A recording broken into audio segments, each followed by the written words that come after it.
Wah. Ya sebenarnya pertanyaan Parudi ini juga mempertanyakan juga sih tentang masalah di manakah Injil dan juga Taurat yang asli gitu kan sebenarnya juga benar-benar mempermalukan diri gitu kan. Karena sebagaimana yang barusan disinggung juga oleh kami.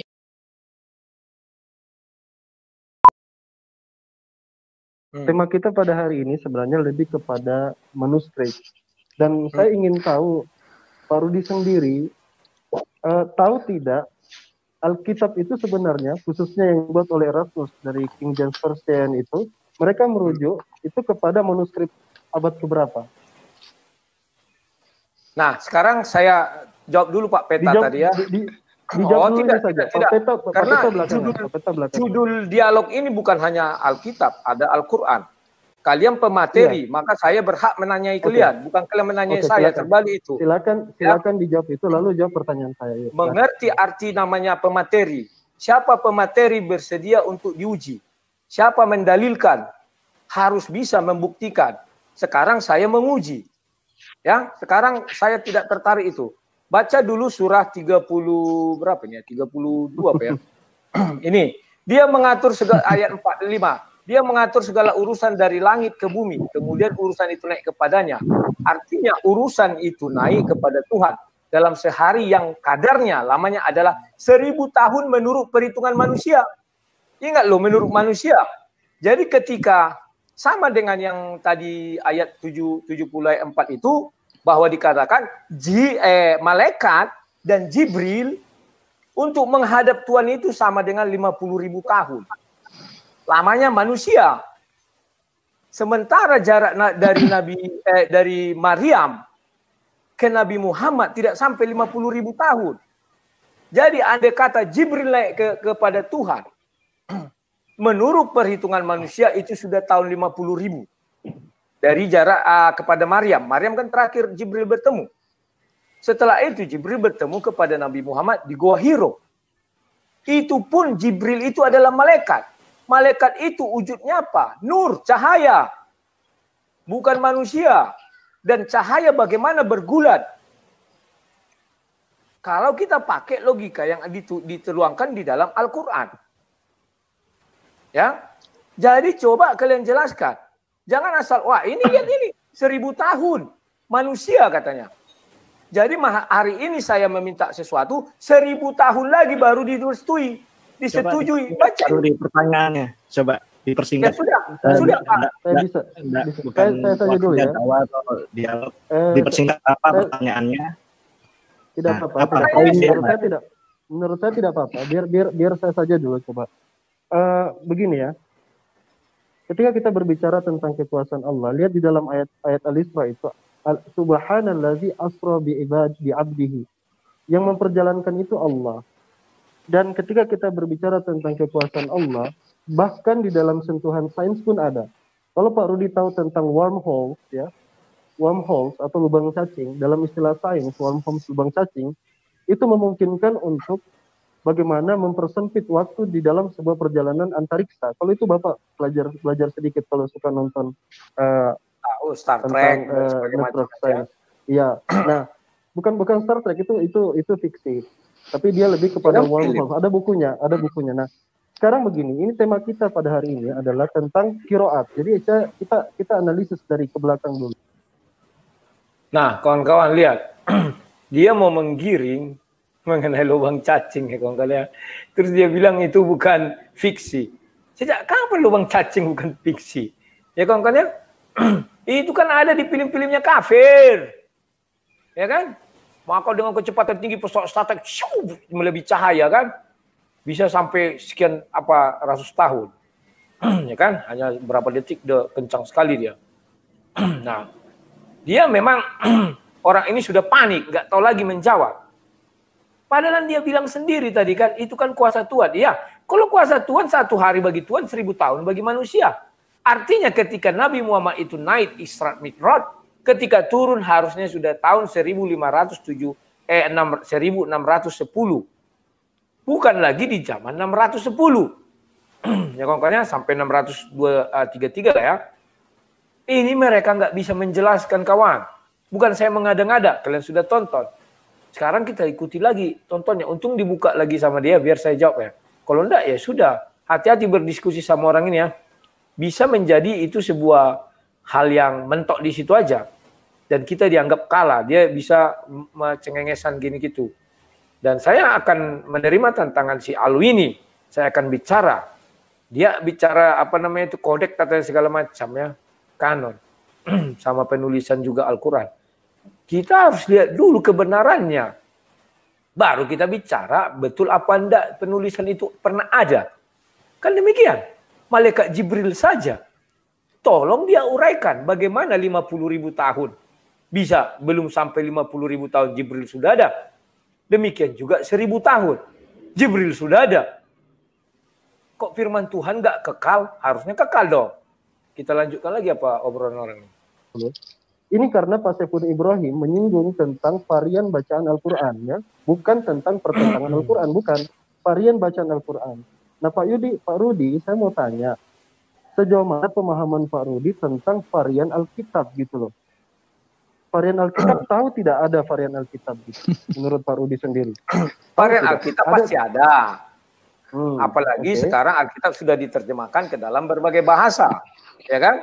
Nah, sebagai kami adalah, sebagai saya katakan adalah pengikut, maka sudah seharusnya saya beriman kepada apa yang saya lihat sekarang. Dan adalah satu kebodohan kalau saya katakan, oh ini tidak benar ini, siapa yang hidup pada zaman itu? Tak ada, semuanya asumsi, termasuk Anda, hanya asumsi. Seolah-olah Anda menyaksikan, sebentar dulu, ketika Nabi Muhammad bersabda atau mengucapkan firman Tuhan, beda antara sabda dan firman beda-beda tipis. Terus Anda katakan, apakah orang ini ikut terus 24 jam? Tidak. Pertama, setelah itu, kenapa Al-Quran tidak ada perawinya? Hadis ada perawinya. Padahal itu sama-sama diucapkan kepada para sahabat. Dan sahabat bercerita turun-temurun. Kan demikian. Dan Nabi Muhammad tidak pernah mengoreksi, tidak sempat mengoreksi. Yang Anda katakan 12 tahun baru dituliskan, kata Pak Penta tadi kan. 12 tahun setelah Nabi Muhammad wafat, baru dituliskan. Nabi Muhammad tidak sempat mengoreksi. Jadi semuanya asumsi. Sudahlah, kita beriman. Kitab suci itu sudah ada. Tak ada lagi yang bisa kita lakukan, semuanya asumsi. Oke. Bang Rudi, Anda menyatakan bahwa Nabi Muhammad tidak melakukan pengkoreksian. Oke, saya jawab pertanyaan saya. Bisa nggak Anda memberikan bukti kepada saya bahwa Nabi Muhammad itu tidak melakukan pengkoreksian? Artinya bahwa Anda sendiri tahu ketika zaman Nabi Muhammad seperti itu. Dan jika Anda mengetahui pengkoreksian, dengarkan dulu. Anda bisa mendengar saya nggak? Anda bisa mendengar saya nggak? Bisa. Ini Anda bisa mendengar saya? Bisa. Jika Anda memahami tentang lahan Al-Quran, Anda menyatakan ada riwayat di kala hal Al-Quran sendiri, Anda menyatakan tidak ada riwayatnya. Dan bahkan tidak dikoreksi oleh Nabi Muhammad SAW. Dan jika Anda benar-benar memahami terkait permasalahan kodifikasi Al-Quran, itu 1 tahun sekali oleh malaikat Jibril, disampaikan pula ke Nabi Muhammad, diuji atau di penalarannya itu, hafalannya itu dites. Begitu juga dengan para sahabat. Dan ingat, para sahabat itu seperti yang Anda katakan, kamu mengekor 20 jam, ingat sahabat itu bukan kedua baru gitu kan. Tidak, jangan disamakan antara hal Bible. Ujung-ujung tulis namanya si A si B, padahal jika Anda sendiri ke Kristenan, ini sarjana sekolah, sudah makan ke sekolah, Anda sendiri seperti apa kan? Jadi jangan samakan antara Bible yang ujung-ujung tidak ada nama dikaitkan masalah nama. Dan jika saya mempertanyakan kepada Anda tahu tidak permasalahan PB dan PL? Saya tanya dulu Anda jangan cuma bisa nanya. Anda bisa cuma nanya. Saya ingin bertanya, Anda tahu tidak permasalahan hanya perjanjian baru, perjanjian lama ini seperti itu? Bentar, saya juga ingin bertanya. Anda cuma bisa banyak. Sebentar dulu. Jangan dulu Pak Rudi. Pak Rudi sebentar dulu. Anda pemakalah. Anda sebenarnya tidak mengetahui konteks Pak. 12 tahun setelah Nabi Muhammad baru dibukukan. Anda pemakalah loh. 12 tahun setelah Nabi Muhammad wafat baru dibukukan. Bentar, saya jawab dulu itu, Mas Rudi. Nah, kawan-kawan, Pak Rudin ingin memutarbalikkan semua fakta. Dia mengatakan bahwa selama malaikat Jibril di dunia, 23 tahun malaikat Jibril di dunia kan, di mana dia tinggal? Ya, kalau saya jadi bertanya gitu panjang lagi ya kawan-kawan ya. Apakah selama 24 tahun malaikat Jibril tinggal di Gua Hiro. Ya, kan demikian. Nah, hanya di sanalah tempat Nabi Muhammad bertemu malaikat Jibril. 23 tahun ya, 22 tahun. Sekian 23 tahun. Nabi Muhammad tidak mengajak orang biar ada saksi melihat. Kan nanti itu juga siapapun ditanya, ada nggak saksi Nabi Muhammad bertemu malaikat Jibril? Ajak aja istrinya. Si Khadijah, silakan bawa. Kenapa Nabi Muhammad tak pernah mau membawa? Kan itu lagi jadi kecurigaannya. Katanya lagi dikoreksi. Nabi Muhammad sudah jelas tidak bisa baca tulis. Itu dibilang adalah satu keajaiban. Dengan apa mengoreksi Nabi Muhammad? Kan itu pertanyaannya. Kita sudah tahu. Jangan kita main apalah, bohong-bohongan lah. Al-Quran itu menjadi buku seperti sekarang. Bukan ketika Nabi Muhammad hidup. Karena di situ masih berjalan proses pewahyuan dan turunnya wahyu terus-menerus. Ya. Baru ditutup. Setelah Nabi Muhammad katanya kan. Setelah itu apa? Langsung dibukukan. Tidak, masa secepat itu dikumpulkan dulu. Maka dibilangnya nanti kita dengar ada tim. Dari situ saja sudah jelas campur tangan manusia. Ya. Jadi kalau ada yang mengatakan kitab sucinya 100% dari Tuhan, maka itu harus jatuh dari langit. Selagi dia masih ditulis oleh manusia, maka di situ kepentingan manusia ada di dalamnya. Apa contohnya? Dalamnya hal. Nanti kita lihat. Dan tadi saya sudah membuktikan. Kapan malaikat Jibril itu turun. Ya. Nah kawan-kawan kita lihat dulu apa kata mereka tidak tahu berdiskusi ya. Mereka itu kan pemakalah. Pemakalah malah menanyai saya urusannya apa. Saya lagi menguji dalil yang dia telurkan. Malah saya yang diuji. Kan lucu, saya belum mengatakan dalil. Kita lihat lagi apa kata mereka. Artinya Nabi Muhammad tidak sempat mengoreksi. Jadi gini. Dan Nabi Muhammad, maaf ya, orang muslim mengatakan itu. Dengar dulu, saya sudah jawab. Ya silakan. Dengar saja jawab dulu. Sebenarnya Al-Quran itu mungkin Mas Rudi ini tidak mendengar penjelasan saya sejak awal. Bahwa sebenarnya Al-Quran itu kan sudah ditulis sejak awal, sejak Rasulullah itu masih hidup, itu sudah ditulis sebenarnya.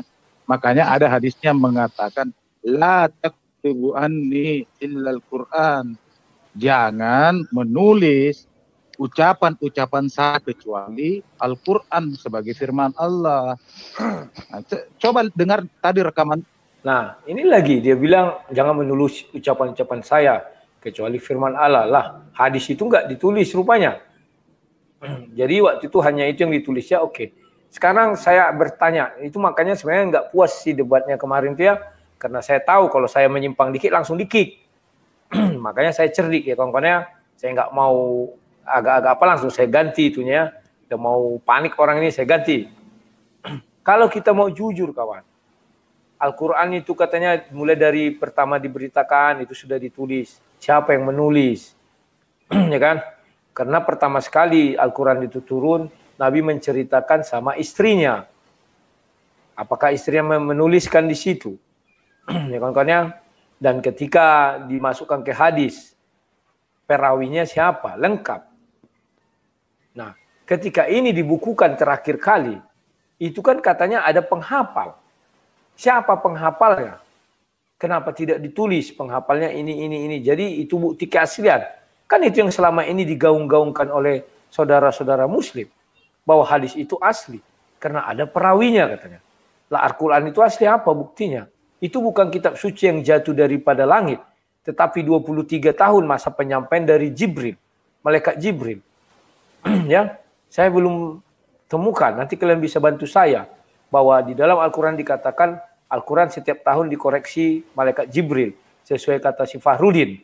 Ya kawan-kawannya saya kurang menemukan, kalau ada ya kalian bantu. Nah kawan-kawan, kita lanjutkan lagi apa kata orang ini yang sudah panik-panik ini kawan-kawannya. Ya, kalau sempat nanti dengar ini rekaman saya sudah sampaikan tadi. Ada lagi hadis yang mengatakan uktubu li Abi Syah.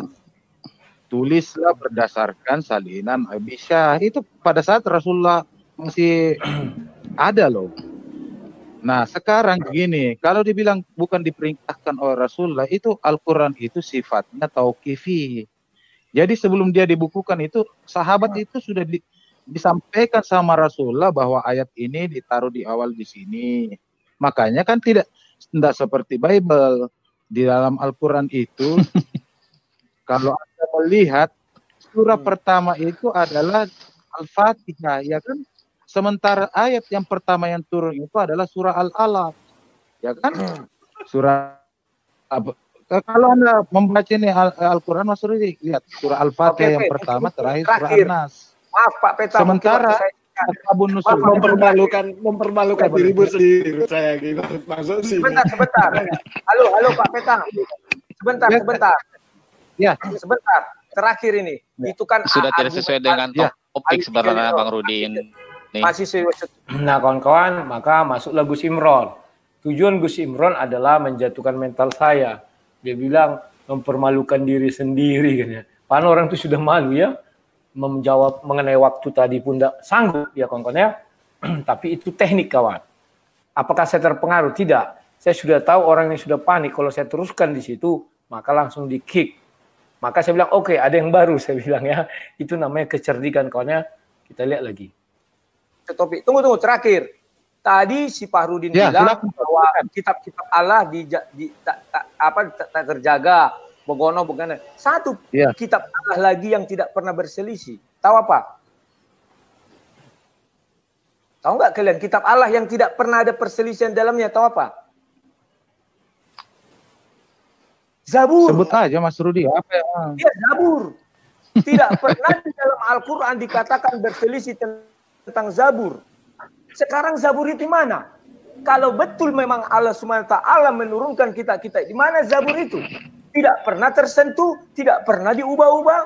Zabur tidak pernah diklaim Allah dalam Al-Quran. Sudah tersentuh, terubah-ubah dan segala macamnya. Tapi Taurat, Injil, iya. Di mana Zabur itu? Kalau kalian memang mampu, tunjukkan sama saya, tunjukkan sama dunia. Itu milik Allah loh yang tidak pernah buka Al-Quran. Saya sudah baca, tidak pernah Zabur sekalipun diceritakan di situ bahwa kitab itu. Sebenarnya pertanyaan Bang Rudi ini mempertanyakan. Ya sebenarnya pertanyaan Pak Rudi ini juga mempertanyakan juga sih tentang masalah di manakah Injil dan juga Taurat yang asli gitu kan sebenarnya juga benar-benar mempermalukan diri gitu kan. Karena sebagaimana yang barusan disinggung juga oleh kami terkait. Nah sekarang si Fahrudin mencoba juga menjatuhkan mental saya. Dia bilang mempermalukan diri. Dari mana dasarnya saya mempermalukan diri? Makanya saya bilang, oh tidak, saya tidak mempermalukan diri, kalian yang malu. Karena mereka hanya fokus kepada Al-Quran. Padahal di rukun iman sudah dikatakan beriman kepada kitab-kitab yang diturunkan Tuhan. Salah satunya adalah Zabur. Zabur itu tidak ada perselisihan di dalamnya. Ya kan? Bukalah kalau nggak percaya. Saya sudah buka. Yang Taurat dan Injil memang ada perselisihan. Ada ibaratnya perbedaan, pro dan kontra. Sama dengan Al-Quran. Tetapi Zabur tidak pernah disentuh di situ pro dan kontra. Ngerti kan? Nah, memang betul. Nanti Gus Imron bilang ya, bahwa di dalam surah Al-Hijr itu ayat 9, Allah berfirman, sesungguhnya kami yang menurunkan Al-Quran dan kami pula yang menjaganya. Ya kan? Dia lupa bahwa itu diucapkan kapan kawan? Diucapkan tahun 610. Bukan diucapkan jauh hari. Artinya sebelum 610 itu, Zabur harusnya ada. Kan tidak disebutkan. Bahkan di Al-Quran itu pun tidak disebutkan. Zabur itu berselisih tidak ada. Zabur itu ada pro kontra tidak ada. Zabur diubah-ubah tidak ada. Artinya dia terjaga. Tapi kemana Zabur itu sekarang? Sampai kiamat mereka tak akan bisa menunjukkan kawan. Ya kawan-kawan ya. Sekarang kita lihat bagaimana cara mereka ini. Lihatlah panik mereka, panik. Permasalahan sejarah. Yang iya. malu kalian kawan. Iya, pertanyaan Anda itu yang secara logika. Okay. Anda sendiri kawan. Tidak, saya tidak malu. Yang tidak sesuai dengan tema pertanyaannya. Jarak dari bumi ke memang tidak malu. Umur Nabi Muhammad berarti sudah 50.000 tahun. Silakan baca 2 Petrus pasal 3 ayat 8. Masalah 1000 tahun itu 2 Petrus pasal 3 ayat 8, Bang Rudi. Sebenarnya itu juga ada di dalam hal Bible. Beda gimana? 1 Petrus tidak ada 90 ayat 4. Anda itu kenapa membedakan? Sebentar.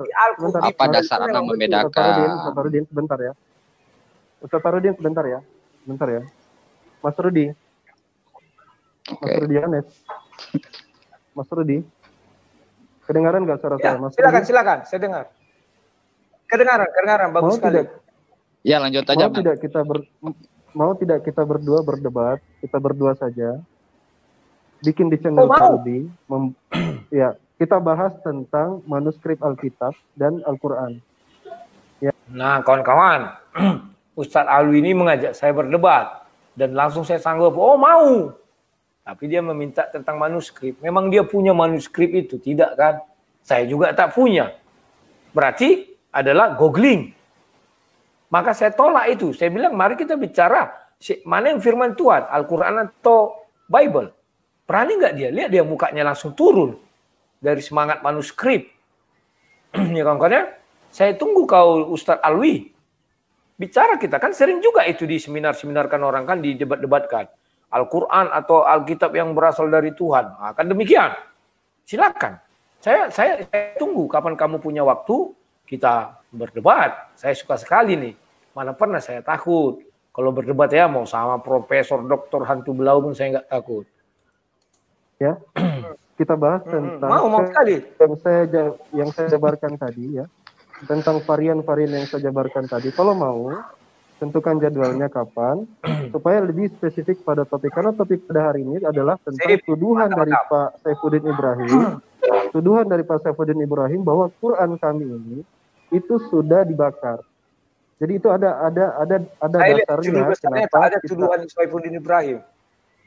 Makanya Pak Rudi bisa nonton dari awal penjabaran saya di pengantar. Ya, tapi judulnya yang dikasihkan tadi sama saya, tidak ada tuduhan Saifuddin Ibrahim dibuat situ. Hanya ada Ustadz ini membahas tentang kanonisasi ini. Tidak ada tuduhan Saifuddin Ibrahim. Saya nggak urusan itu Saifuddin Ibrahim jungkir balik. Makanya saya bilang sejak awal bahwasanya ketika Saifuddin Ibrahim menyerang qiraat atau varian yang dia anggap sebagai perbedaan di dalam teks Quran, saya katakan bahwasanya sesungguhnya di Alkitab sendiri varian itu mencapai 500.000 varian. Dan itu sudah saya jabarkan dari sejak awal. Dan saya bisa diskusi dengan siapapun tentang varian-varian ini, dan saya sudah jabarkan dengan gamblang. Ketika ada orang Kristen yang tidak setuju dengan penjabaran saya tantang untuk diskusi. Dan kalau Pak Rudi tidak setuju dengan apa yang saya sampaikan, itu kita bisa diskusikan lagi. Saya kurang tertarik itu Pak, karena itu semua asumsi. Pak Rudi jangan lupa ya, siapa yang hari Selasa kami debat ya? Aristo Selasa kan? Iya. Jangan lupa di Selasa. Oke. Anda sini sebenarnya tidak tertarik. Saya izin ya. Karena tidak mampu melakukan masalah kodifikasi, masalah kanonisasi Alkitab itu sih Bang sebenarnya. Kabur.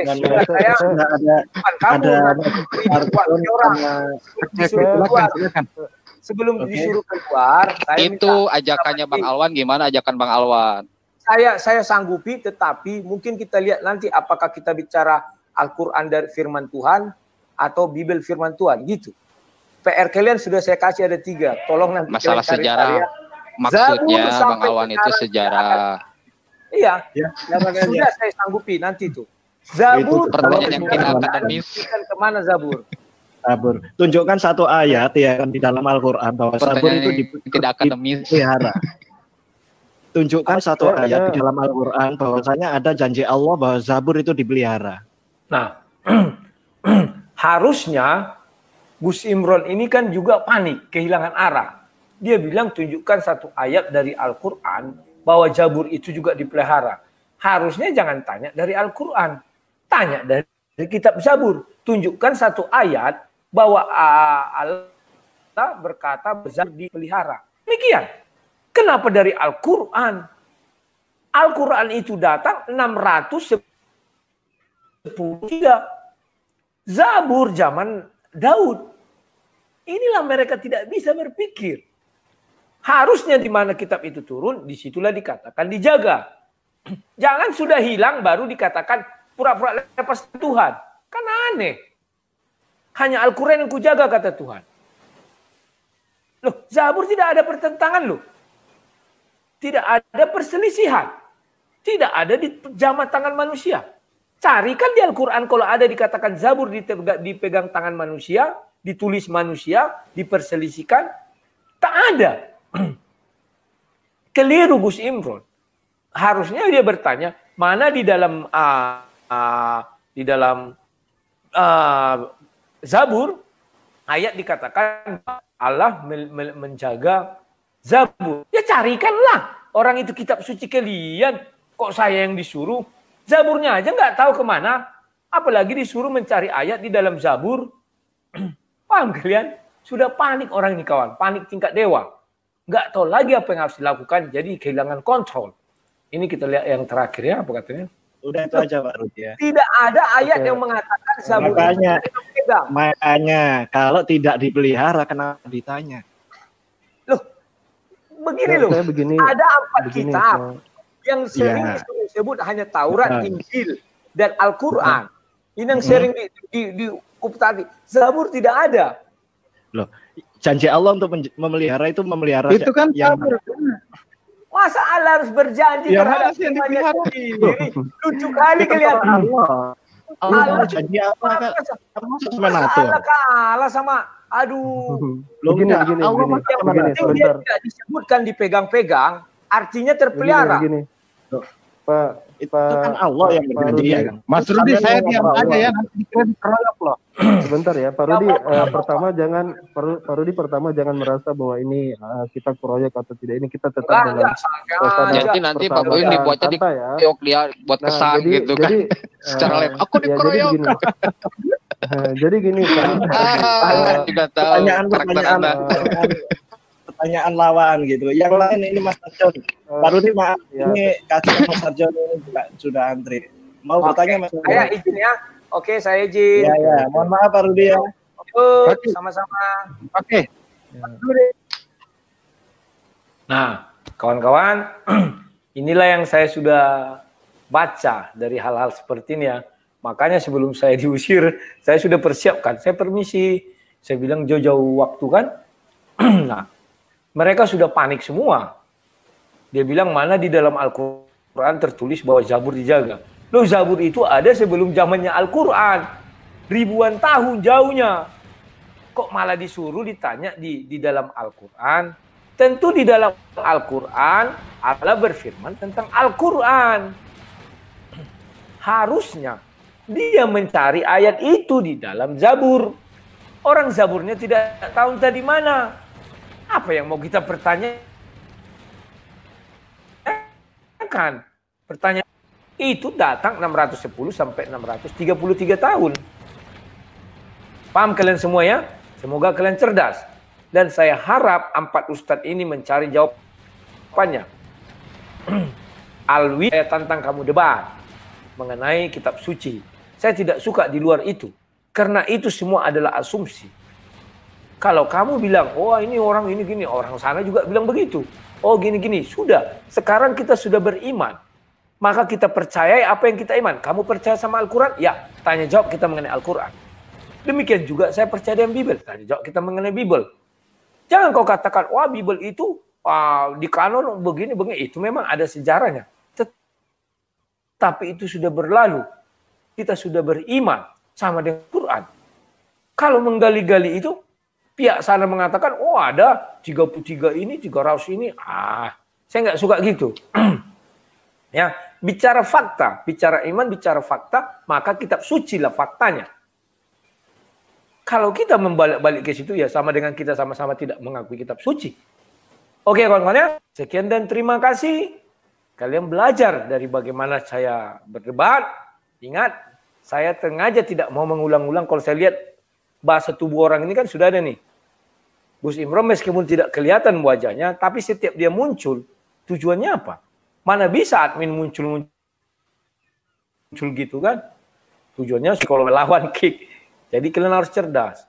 Agar apa yang kalian pikirkan tersampaikan, biarkan aja lewat. Kan nanti yang menonton itu pemirsa. Tanyakan lagi hal baru. Ya kan? Setelah tidak bisa menjawab lagi, oke, saya permisi ya. Gitu kawan-kawan, ada yang tersakiti. Oke, sekian dan terima kasih. Salam.